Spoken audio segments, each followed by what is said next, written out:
پچھلے سبق میں ہم نے مد اصلی کا قاعدہ پڑھا تھا، تو وہ قاعدہ یہ ہے کہ حروف مدہ کے بعد تشدید یعنی شد، سکون اور حمزہ نہ ہونے کی صورت میں ایک الف کے برابر مد کیا جاتا ہے، اور اس مد کو مد اصلی کہتے ہیں۔ ایک مثال پڑھ کر آگے چلتے ہیں۔ دیکھیں، الف سے پہلے میم کے اوپر زبر، اس کا مطلب حروف مدہ میں سے حرف مدہ الف مدہ ہے، اور لام پر تشدید بھی نہیں ہے، سکون بھی نہیں ہے، اور لام والی جگہ پہ حمزہ بھی نہیں ہے۔ ٹھیک ہو گیا جی۔ اب ہم اگلی مد دیکھتے ہیں، مد لازم۔ حروف مدہ کے بعد اسی کلمہ میں تشدید یا سکون اصلی آ جائے تو 3 سے 5 الف کے برابر مد کرتے ہیں۔ مد اصلی 1 الف کے برابر ہم لمبا کیا کرتے تھے، لیکن یہاں پہ کم از کم 3 الف کے برابر لمبا کرنا ہے، اور زیادہ سے زیادہ 5 الف کے برابر لمبا کرنا ہے مد کو۔ اب آپ دیکھیں، الف مدہ کی جگہ پہ کھڑی زبر آئی ہے، تو کھڑی زبر کا کردار بھی الف مدہ والا ہوگا، اور آگے اسی لفظ کے اندر، اسی کلمے کے اندر دیکھیں سکون کی علامت ہے، تو یہاں پہ ہم کم از کم 3 اور زیادہ سے زیادہ 5 الف کے برابر مد کریں گے۔ تو کیسے پڑھیں گے؟ آنا۔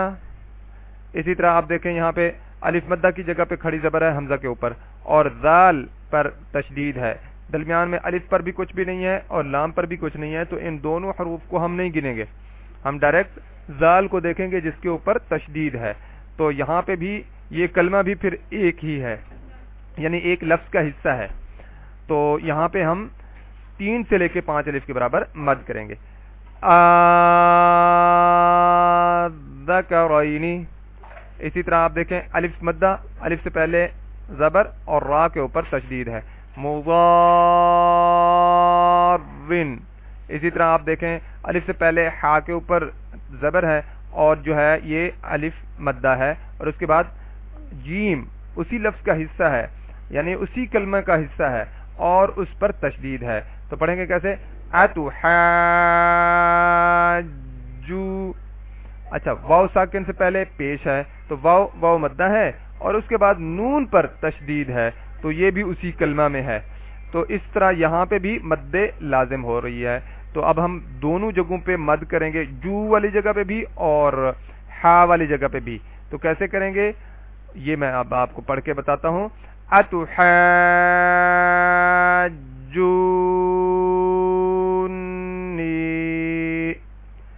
اب دوسری چیز دیکھیں، یہاں پہ دیکھیں، الف سے پہلے غاد کے اوپر زبر ہے اور لام پر تشدید ہے، تو یہاں پہ بھی ہم 3 سے لے کے 5 الف کے برابر مد کریں گے، اور اس مد کو مد لازم کہتے ہیں۔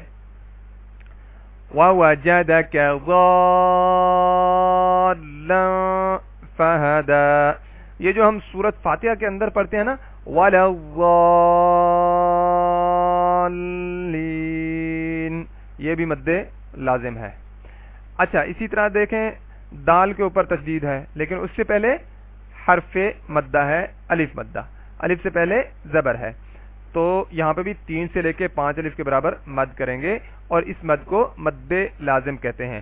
حاد اللہ۔ اسی طرح یہاں پہ دیکھیں، الف سے پہلے زبر اور نون پر تشدید، یہ بھی اسی کلمہ میں ہے، یعنی نون اسی کلمے کا حصہ ہے، اور یہاں پہ بھی ہم 3 سے لے کے 5 الف کے برابر مد کریں گے۔ وَلَا جان، نون پر غنہ بھی پھر کرتے ہوتے ہیں، کیونکہ نون پر شد ہو یا میم پر شد ہو تو اس پر غنہ کیا جاتا ہے۔ یہ جو جان،